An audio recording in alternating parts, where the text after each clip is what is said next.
So good to welcome you here, and I think it's so good. It's so very good to see you and Alice, and in the audience. A little inside talk here we had going as the tape began.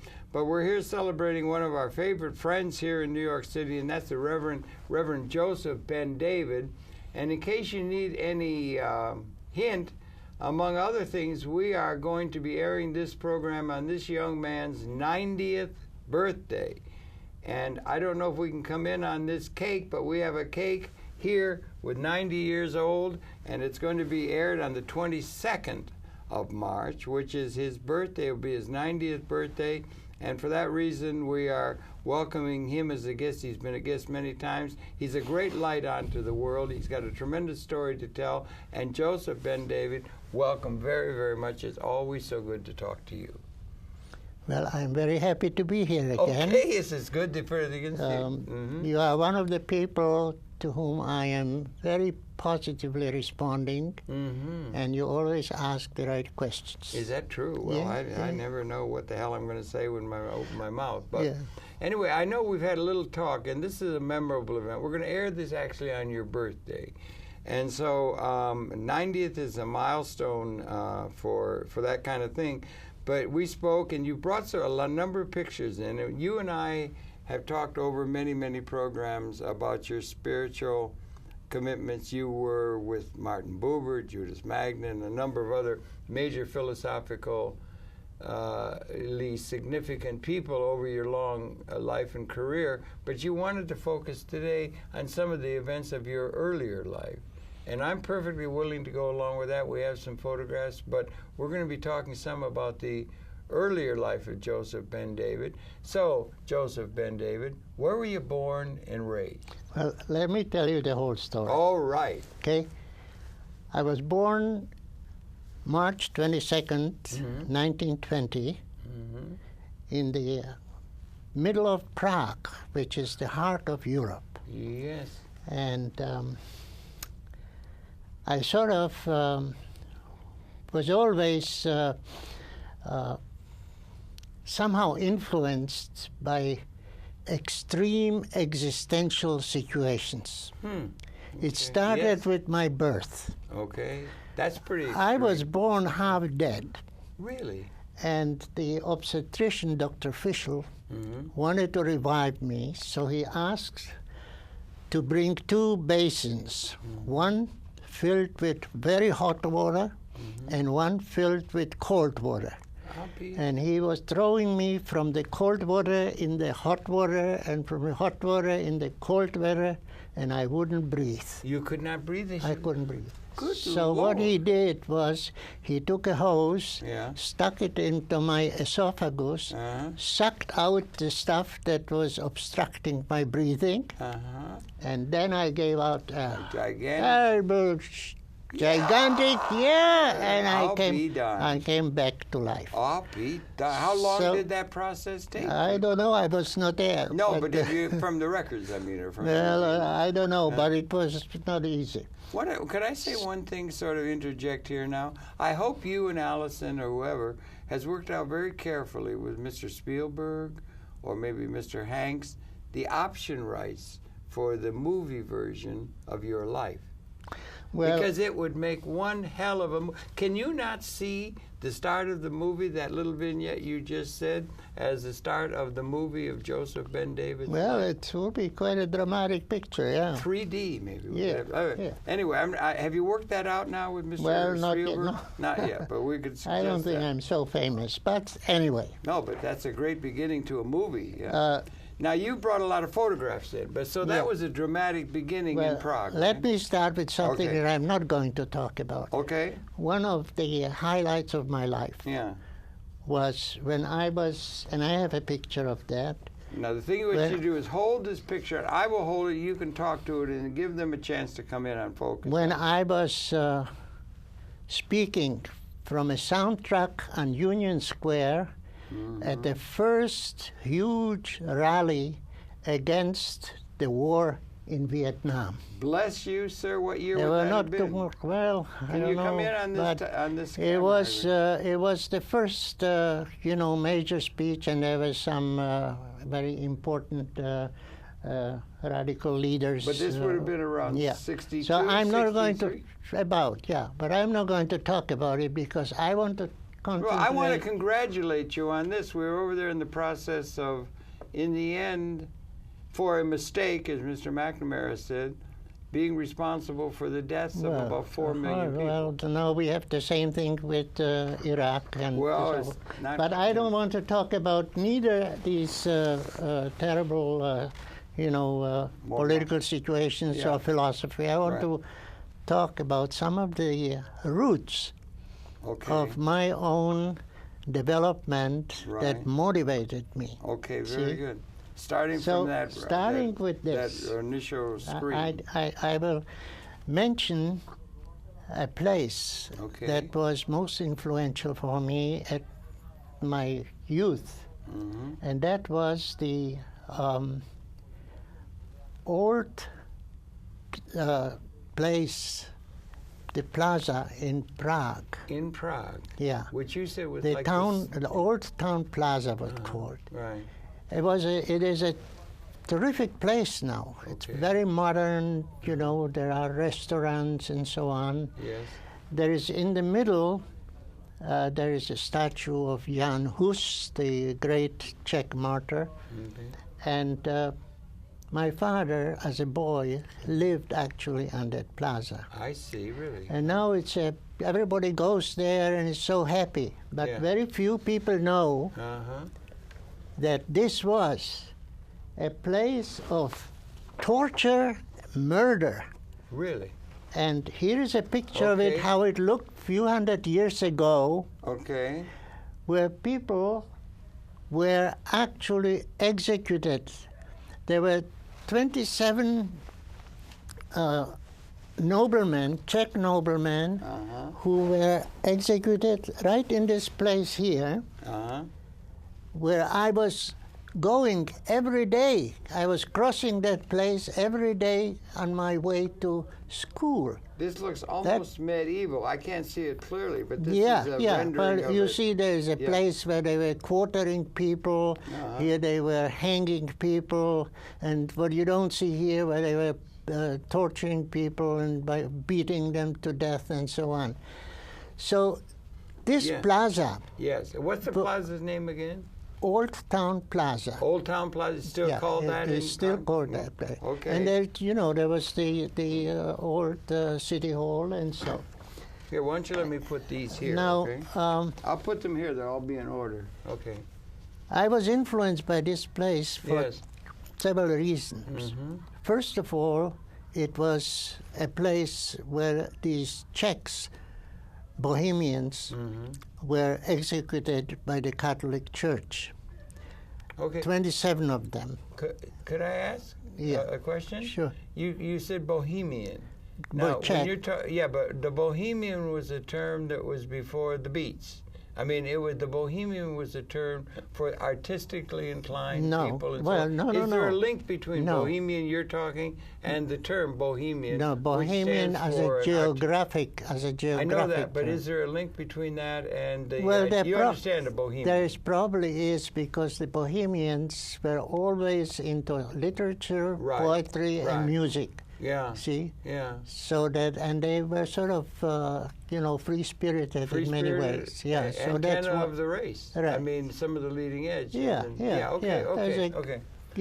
Character. How did it get to be? How did those people, those kind of people in the world, get to be called Bohemians? I'm wondering. Well, that's probably somehow that term was more or less imposed on them by history. It's an honorific in my term, because they are usually people who are making some trouble for the established order that should have trouble. So let me go to my early childhood. Okay, very good.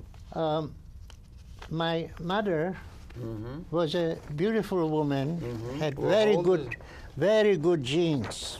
Very good genes. Long life. She spoke French. She played the piano, and she was groomed as a princess. And her father was a gendarme, and then an owner of an inn. And she This was is her a society lady who was raising funds for the school and was in the women's club and so on. Now, was she Jewish? She was Jewish. So but, you were Jewish born? Yeah, not born. I was born a baby.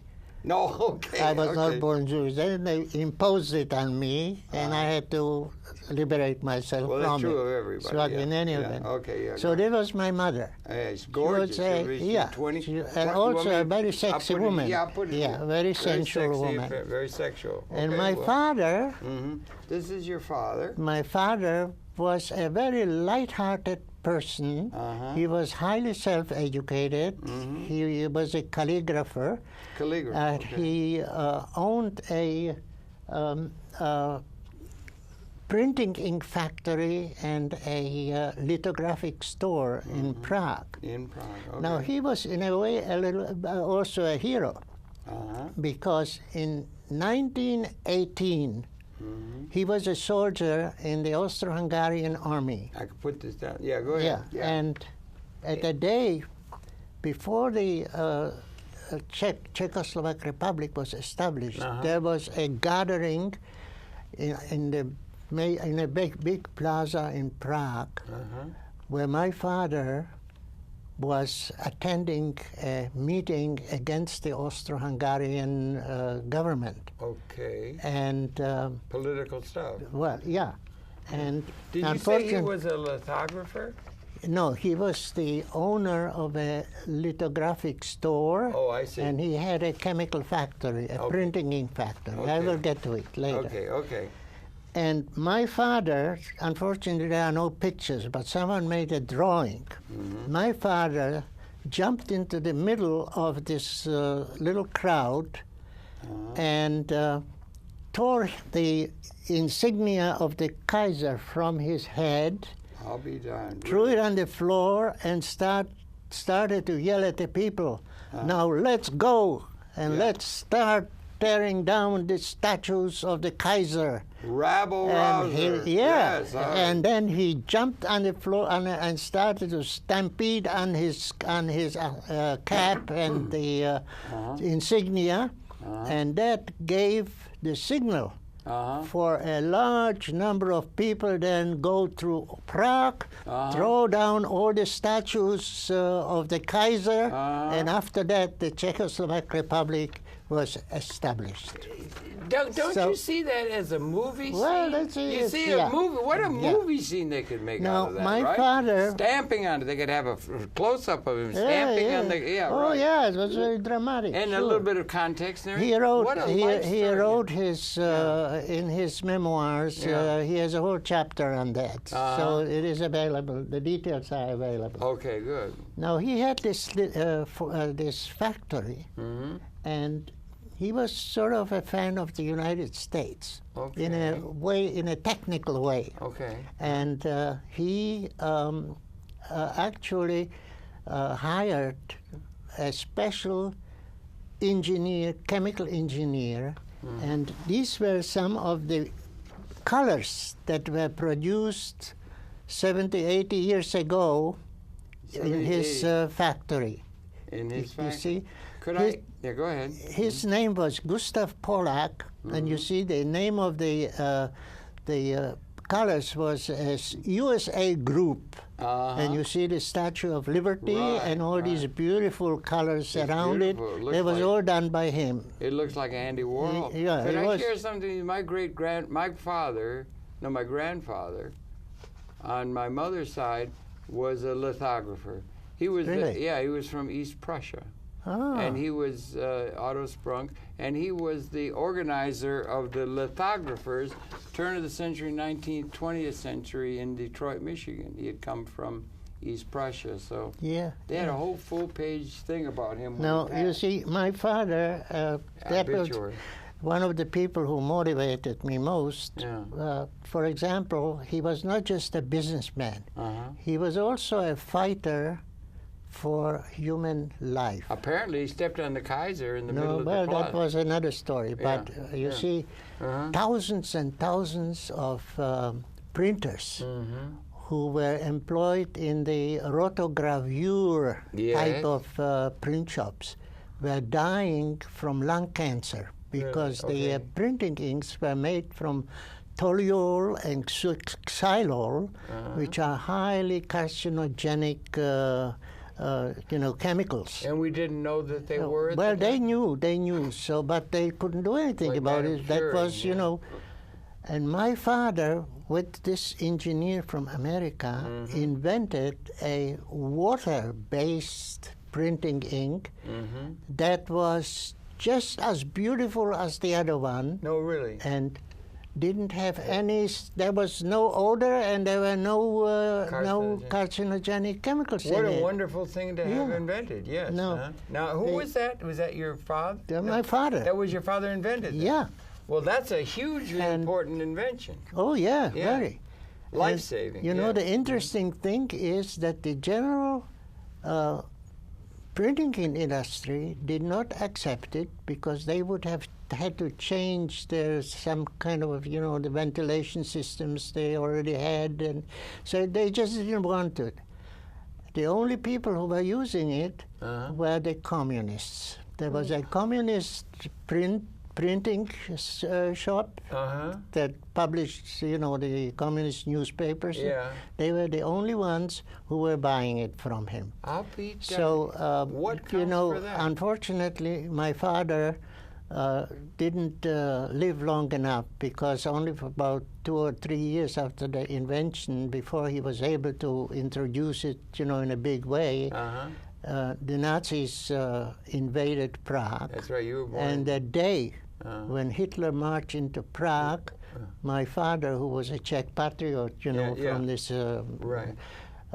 died from a heart attack in an electric tramway. On a street in the electric tramway.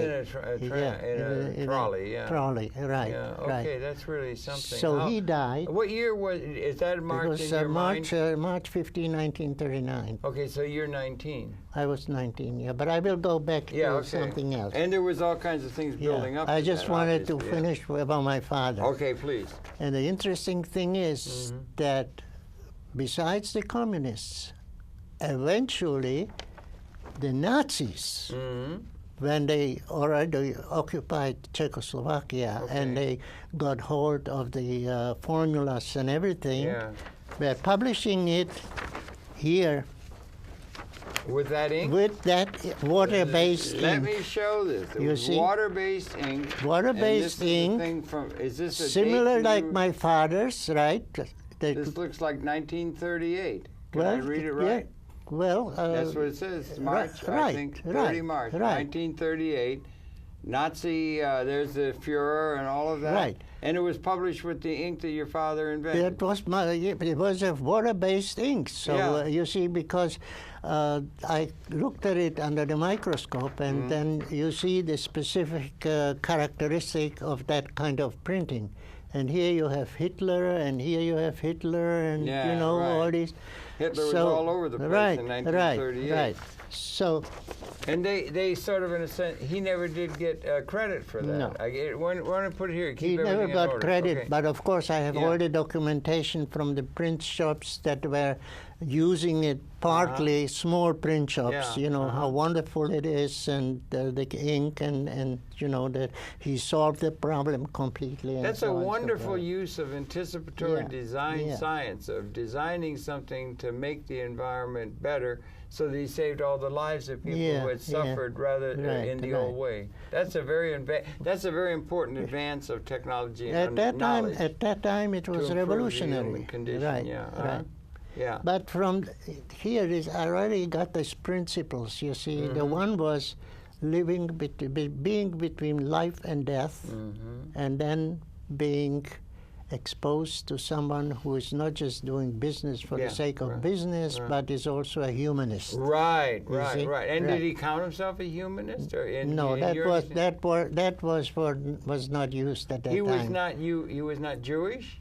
He was very liberal Jewish. Okay. As a matter of fact, he was a idealistic Zionist. Okay. He was so much a Zionist that he attended the Zionist Congress in 1923 Where was that? Switzerland? In Carlsbad. Oh, Carlsbad. And this is a postcard that he sent to me when I was 3 years old. Oh, my Lord. From the Zionist Congress, where Martin Buber was confronting Weizmann and these people. Weizmann, first president. Yeah, saying that, the spiritual Judaism is more important than political Judaism. Wow, right. Yeah. So you came from good genes and good background. Good, yeah. We'll keep this here, right? Yeah, we're moving right along, as they say. Okay. Good for him. And that was Martin Buber. Did your father know of Martin Buber? Did he? No. He was just a huge figure. I knew Martin. Philosophically, he was a magnificent. I and thou just lives through the ages. Yeah. I knew Martin Buber before my father died, as a matter of fact. Yeah, I know. Now, let me tell you about my teachers, because without those teachers, I would not have been what I am. Okay. See? Okay. Now, the first one, there was an important person, was Joseph Milo. Okay. And Joseph Milo you can come in tight on this. Was my youth leader when I was about 11 years old. Okay. This is Joseph Milo. He was eventually a famous German theater director. Okay. But at that time, he was introducing me into many idealistic subjects. Okay. And one of them was sex education. Okay. He gave me sex education that was so good that when I was myself a youth leader at the age of 13, I was able to give sex education to 11-year-olds. Wow, that's a couple years ahead of the curve. That meant making people aware of responsibility, of lack of false shame, and fear of masturbation, because that had a devastating effect on many children. I know, there's all kinds of nonsense. And also the absence of shame of nudity. That does not mean that people should expose themselves, but that they shouldn't be ashamed of their body. Yeah, those are all big issues at a personal level, Now, this was my first teacher. Okay. The second teacher was a very interesting man. His name was Freddie Hirsch. Okay, here we go. Freddie Hirsch. Give him a chance to come in. Freddie Hirsch came to Prague, also to the Zionist Youth Movement, and he was a very unique person. He introduced me into many specific types of gymnastics, including jiu-jitsu and some other. He was the one who taught me to assert myself as a leader, to give commands without being a dictator. See, leadership, real leadership. So to say, being a democratic guide, but being competent and being able to teach others. And to live an upright life. Right. Okay. Also, he was a terrific speaker. Okay. And he was in charge of a children's barracks in concentration camp. Okay. Like hundreds of children. What year are we that talking was, now? Now I'm making a jump. Later on, when he was older, I wanted to complete the story 15, about 16. Freddie Hirsch. Yeah. But Freddie Hirsch taught me lots of things. But later on, when I was already away, but he was in a concentration camp, he was in charge of all the children's barracks. And when they were sending all the children to extermination camps, he was the only one left. And because he knew that he will be the next one to go, he committed suicide. I'll be darned. Yeah. So that was Freddie Hirsch. He was a very important person in my life in terms of personality development. You know, Right. I had always self-esteem because my father never hit that me. came out of your family. Yeah, they told me you are going to marry. The family's really important. They said you are going to marry a princess and so on. You know, so you know. Had a good sense of humor. My father Humor's really important. My father was the life of the party. Always, he was like really. He was a redhead. I'll be darned. Okay. Okay. Now the next teacher was an interesting man with the name. I want to make a note in programming note. We're 25 minutes into 58. Okay. So you set the pace. Yeah. Okay. This was this was Alexander Sommerbatek. From him, I learned something else. He was standing at 11 o'clock each day on the same plaza where I was going to school and whatever, torturing the people. Incidentally, I forgot to say that on that plaza, right behind the plaza, was the Jewish ghetto. And so I was also influenced by the anti-Semitism in the Jewish ghetto. Was it heavy in anti-Semitism? Well, not in my time, but there was in the Altneu synagogue. There was still blood on the walls because when they were raiding the ghetto, you know, they were killing the Jews. First, they sort of made them usurers because they didn't allow them to have other productive occupations. Couldn't own land. And when they accumulated all the money and gold, then they just raided the ghetto and took it away from them. So it was a very drastic, I've never been horrible thing. I've never been able to understand the source of anti-Semitism. But anyway, go ahead. It's just all kinds of nonsense. So this Alexander Sommerbatek was standing at 11 o'clock every day in the middle of that plaza and lecturing to a big crowd of people. Really? He was a Freemason of a very high order. And he actually achieved that women became, so to say, accepted in the Freemason movement as equals.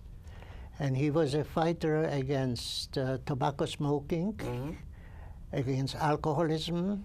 He was also a vegetarian. And he was sort of an example to me because he was a terrific orator. And he was standing there and he was engaged in public education and popular public education. Sort of like public access television. So that also stuck with me, you see. Now, how old are you now? Is this getting you? Are you well, getting close at that to time, 20 or so? no. At that time, I would say it was like maybe 14. 14. So you're 13, 14. So it's 1934. Everything's heating up. Coming out of Germany. And then eventually, I was exposed for the first time to Martin Buber. Oh my God, the giant! It was maybe 34 or so. He gave a very important speech about responsibility of the youth and prejudices of the youth. And for the first time, I became aware how prejudice may actually kill. That prejudice is not just a little thing, but that if we are prejudiced, and he said, you know what is prejudice? When we form opinion before we thought about it and discovered the real truth about it. See, that's prejudice. Giant. So but that was just like one little meeting at the public library with about 20 or 30 people. So you became aware of his work and his project. Later on, I was involved with him politically, but I'm not going to talk about it. And you were always encouraged by your family to be intellectually curious and culturally. You see, this Alexander Sommerbatek introduced me into naturalistic religion. In other words, he was talking about not supernatural religion, but a religion that has to do with human values, with evolution, with sort of realism, with a certain realism that has nothing to do with miracles and so on, but much deeper and in a much more radical way. I was influenced in that direction by my next teacher. You were moving toward humanism. Who was to me, yes, right? Who was Dr. Norbert Fabian Čapek, and this Norbert Fabian Čapek was still in Prague. Well, that was still in Prague. It was like maybe when I was 16 or so. Okay, right, okay. Norbert Fabian Čapek was the founder of the Unitarian Church in Prague. Wow, right. And because he sort of liked me, he invited me to his home to talk to me about Unitarianism, and he gave me 2 booklets. One was entitled Why We Unitarians Don't Believe in Miracles, showing that the belief in miracles is actually a way of believing in nonsense and non-reality and very destructive to the mind. And secondly, he gave me another booklet that was entitled God or Human Being. Where he was showing, the difference between idolatry, which has to do with worship of non-reality or unreality, and so to say, orientation towards reality. As a matter of fact, Martin Buber, in my last conversation with him in his house, when I asked him, what do you think will determine whether this world will turn into a beautiful place to live or in a place of horror, he said that will depend on the fact whether people will turn towards reality or illusion. That was his That was Martin Buber. That was really... Yeah, and you were... Well, that's getting later into your life. You became a representative of him, I know, on the world scale. In any event, this was... I was mentioning Freddie Hirsch and his horrible death in concentration camp. My last girlfriend in Prague when I was about 18 was Marianne Hermann. We called her also Mousy. Mousy? Mousy. Well, there was a nice name. It was. She was a terrific artist. She did this for me, this little drawing. It's wonderful. It says, "Out of love from your Mousy." Ah, from Mousy, okay. But what is interesting is that the same characteristics of these pictures you can find in... Don't you want them to see it? See? Okay, go on. I don't have those pictures now. No, but you want them to see. They hadn't gotten it focused yet. So this is the picture of Mousy, right? Okay. No, that's not the picture of Mousy. That's the picture that she made for me. Right. Oh, I see. Yeah, that's a humorous picture. Okay. In any event. You're through with this now? Yeah.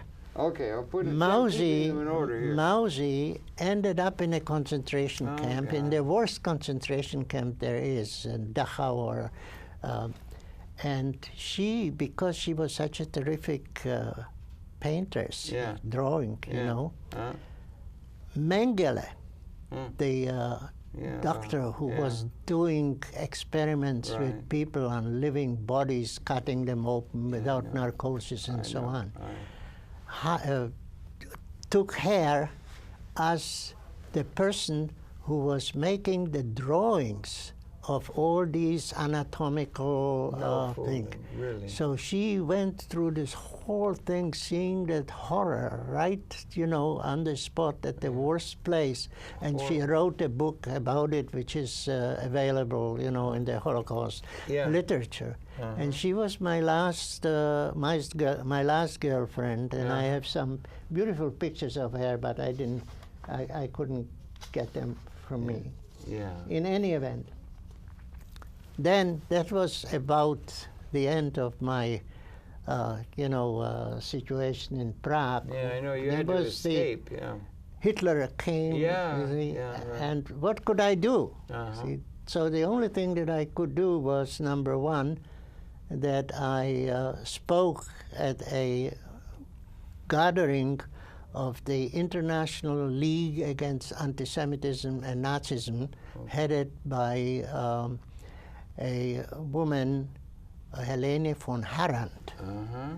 And I spoke there, and I said to the people, what we have to do against Hitler is to establish a major public relations campaign to counteract his lies and to counteract his vicious racism. Good for you. So everybody was applauding it. Well, so yeah. that's, what could I do? Yeah.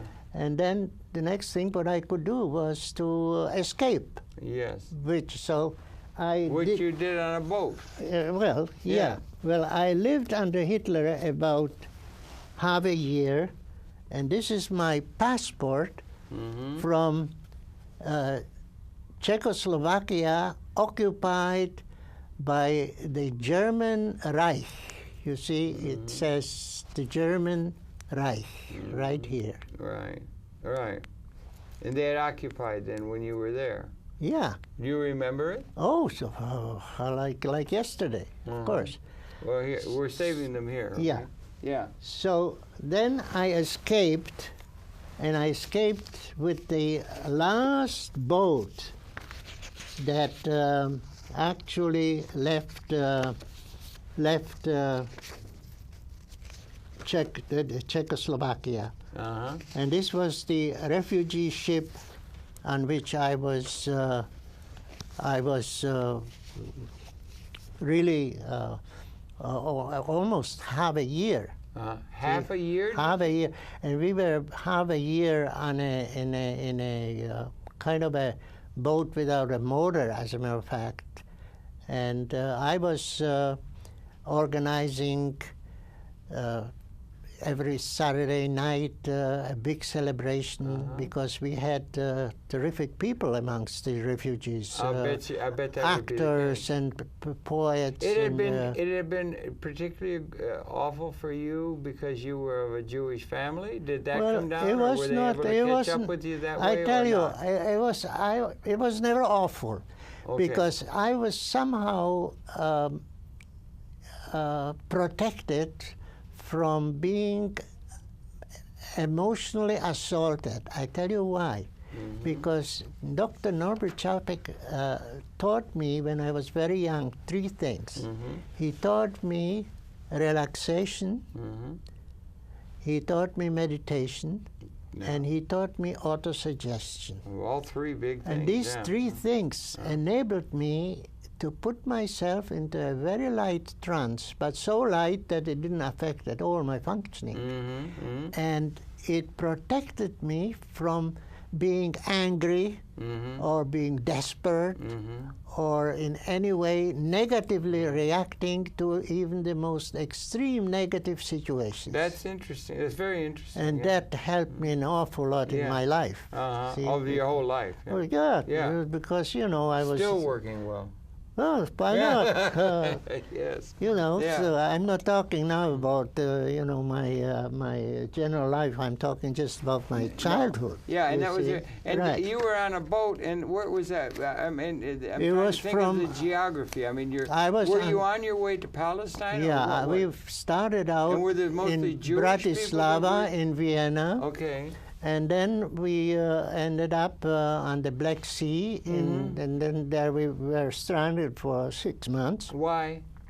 Because the Jews, the bad Jews, stole the money that we had for the boat to take us from the Black Sea to Palestine. So you were on a boat No. coming down a river or something? Yeah, the river You Danube. The Danube, down to the Black Sea, right? But then there were good and then Jews. you were unloaded from the boat? No.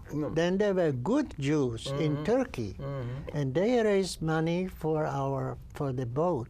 They saved us, and so we were able to go to Palestine. Okay. On an illegal transport. And of course, then I was... And an illegal transport. Then I was interned and, you know, the whole thing. Well, I don't know the whole thing. We're 40 minutes in, so we got to get we got about 18 minutes left now. I'm almost ready because now I want to talk just a little bit about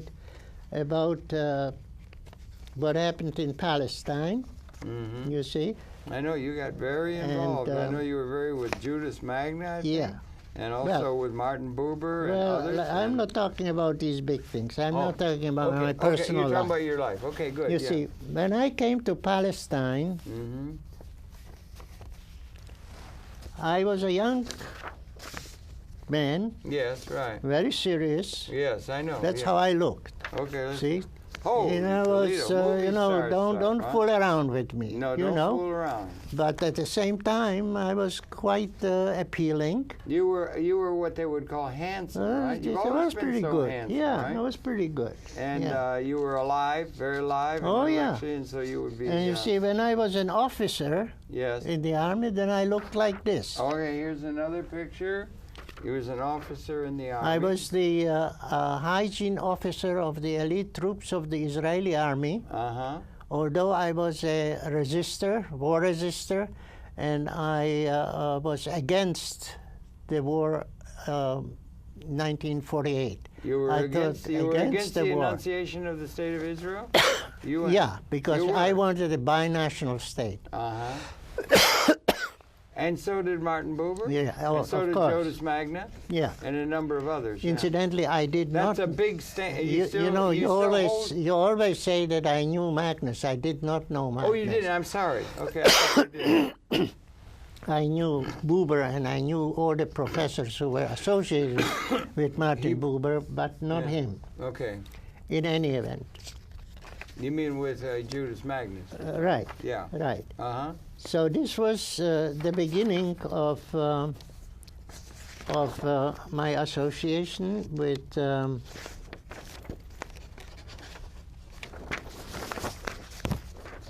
Israelis. But then I must say one thing. All right. My first marriage was to a woman with the name Sylvia Lilith Lilienthal. Wow.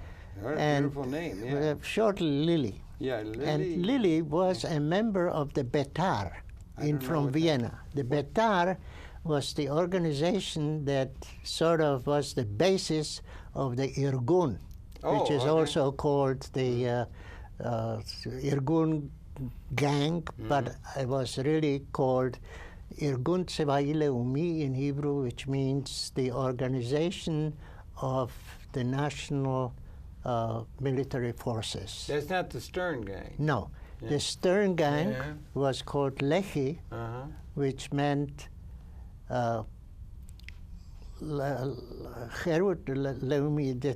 meant like the Association for National Freedom. Yeah, it was very militant.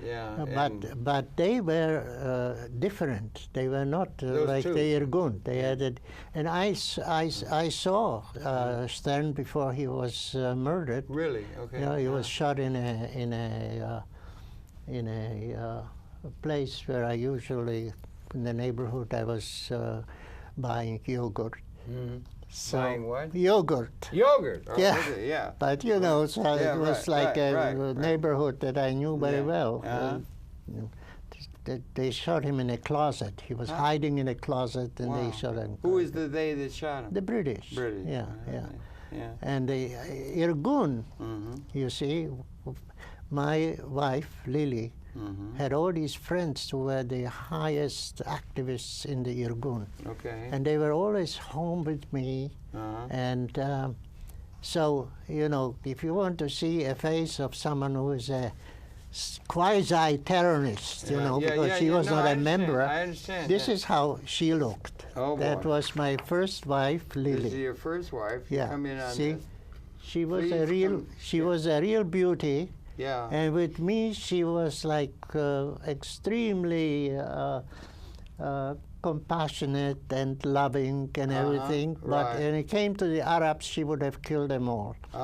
You know? And you and she were married then, right? Oh yeah, we were married for 5 years, but because of this terrible discrepancy in political opinion, you know, we had to get divorced, and we were a very happy divorce, and we remained friends till. Wasn't it a little difficult living when you had such opposite views of the major? Well, there was a pleasurable side to it too. I suppose, so you know, you didn't have the terrorists all the time on your bed. Right. You know. Right. Yeah. So they were there occasionally in the evening, but you know. Could you take a couple of minutes and say why you were against the 1948 event? Well, I felt. And was also first of Martin all, Buber. I had lots of Arab friends. Yeah. I was a friend with the Qadi of Haifa, and you know, the highest Muslim judge, a great humanist, incidentally, who never did anything like cutting off someone's arm, you know, and so on. Yeah. And my personal friends were some Palestinian Arabs with whom I was like a brother, you know. Yeah. And so I felt that the Jews should not take the attitude, have an attitude towards the Arabs that the Arabs are, you know, mean Subhuman, people, that they only will stab you in the back. Like you the know, attitude we had toward the Aboriginal people. Right. But to see them also as human beings who have their own struggles. And that came out of your own and background. then I felt that a violent usurpation of the country would not be in the interest of the Jews. Yeah, right. And it would not be in the interest of anyone. You still hold with that?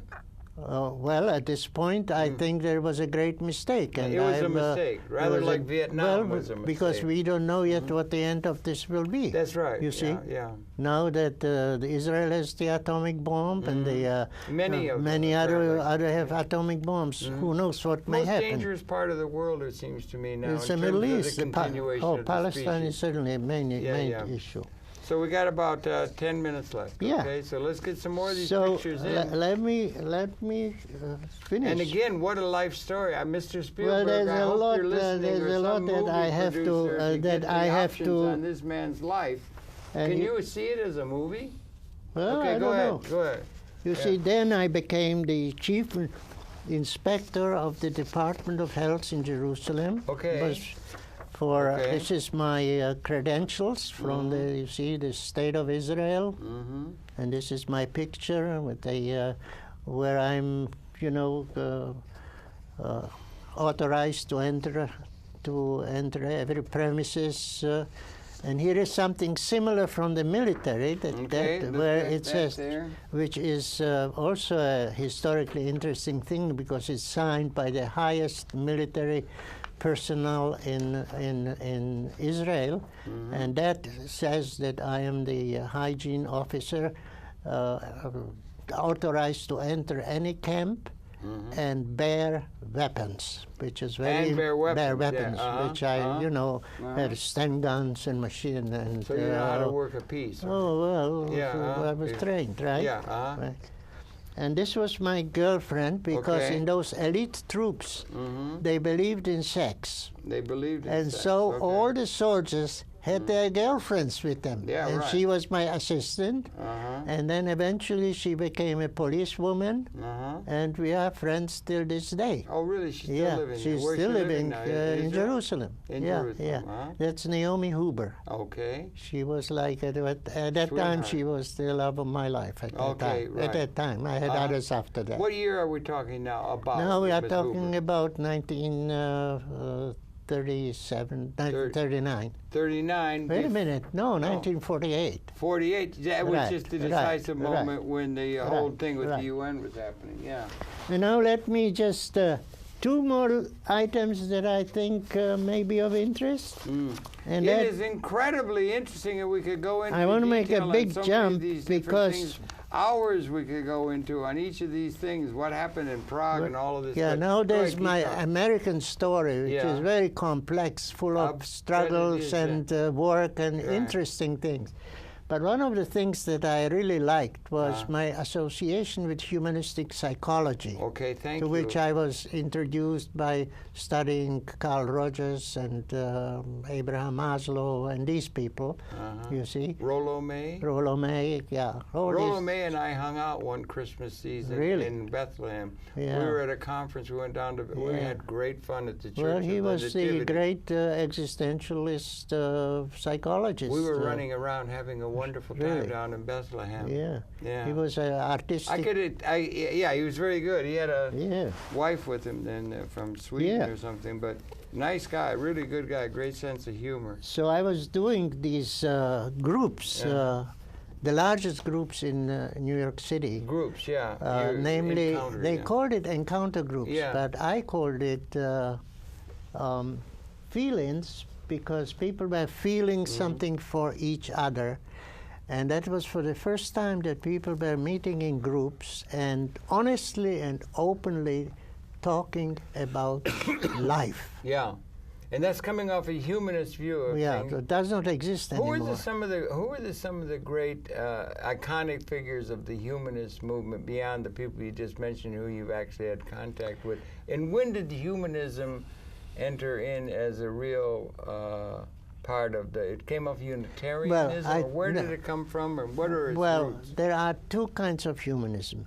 There is generic humanism, which is close to humanitarianism, which has to do with the fact that no matter what religion or what race or whatever you belong to, you are doing something that fundamentally advances life on this earth.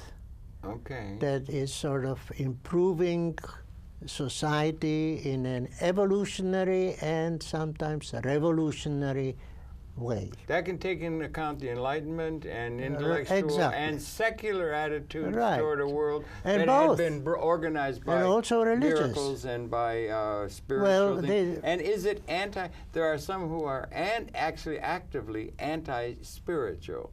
They're saying that's these are all words which atheists. These are all words which would have to be clarified since we are not in a dialogical relationship in relation to these words. You see? Right. No, I understand. Yeah. Because let's say now the new atheism, right? There are books out now read by millions of people who are just anti-religion and anti-God and so on. Yeah. Now, this is a position, but there is also another position that is sort of related to what is positive in religion. Okay. So, you can interpret Jesus the way the Catholics are interpreting him, or the Protestants, and you can interpret Jesus as someone who was a revolutionary in a sociological, ethical, and politically. Of course. Why did they kill him? Right. They killed him for the same reason that they killed Socrates and so on. Hemlock, right. But humanism has a rich tradition.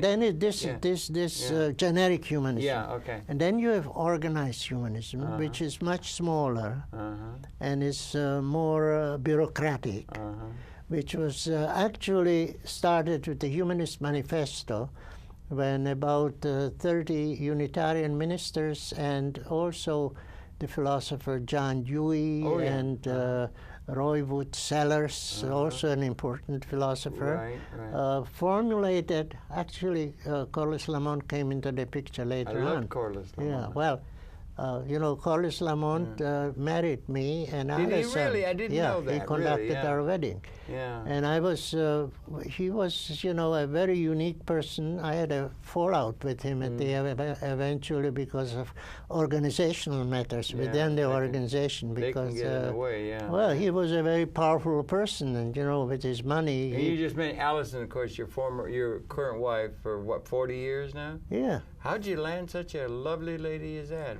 I guess you had a little of that good charm. She was studying encounter groups in college before she came to us. Right. Then she became a member of my group, and then together with me, we were conducting groups. Yeah. As a matter of fact, we conducted the first humanist workshop on the Masters and Johnson's sex thing, yeah. Sex education. I'll be darned. Congratulations on that. That was a big thing. Well, you know, because everything is philosophy and emotions, psychology, and action, and sex. Yeah, well, that's a biggie. It's always a big thing. It seems to be there for some reason. Yeah, so I was... Also, with Corliss, it would be Beth Lamont. You probably would know Beth. Oh, Beth is a very good friend of mine. I know her from her previous marriage, and she is really a lovely person. And humanism is a very rich tradition, and it's one that encompasses a good deal of...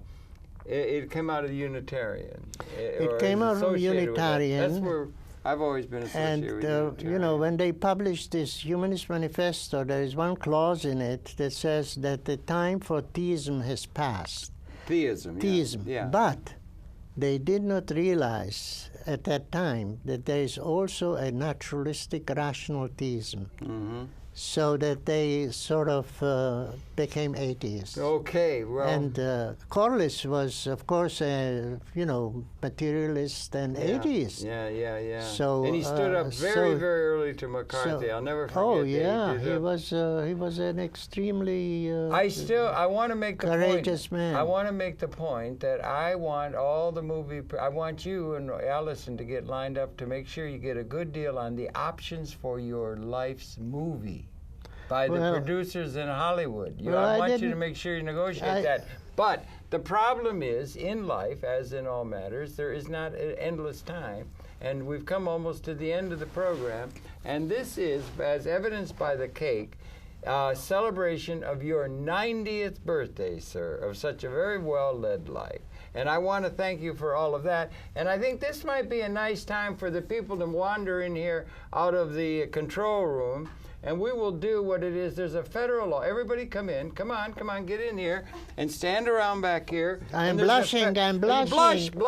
Stand around. Get back here. Come on, ladies. Come around. Come around. Allison in the middle. Come on, Shanti. Get over here. Okay. Now this is a federal law. There's a federal law that on your 90th birthday, you must sing to the person who you're celebrating, happy birthday. So are we ready, gang? Yes. Okay, are we ready? On to. Now, wait, George, get over here. Get over here. Now, everybody now. George, all right. Come here. I want you to see. And it's 1, and it's 2, and it's happy birthday to you. Happy birthday to you.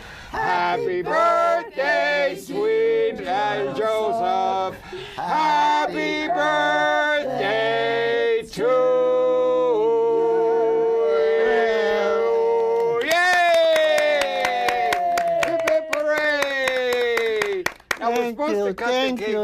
you. Thank you so much. Good. Isn't he a wonderful fellow, though? Oh, he's a jolly good fellow. He's a jolly good fellow, for he's a jolly good fellow, for he's a jolly good fellow. And so say all of us, and so say all of us, and so say all of us. For he's a jolly good fellow, for he's a jolly good fellow, for he's a jolly good fellow. And so say all of us.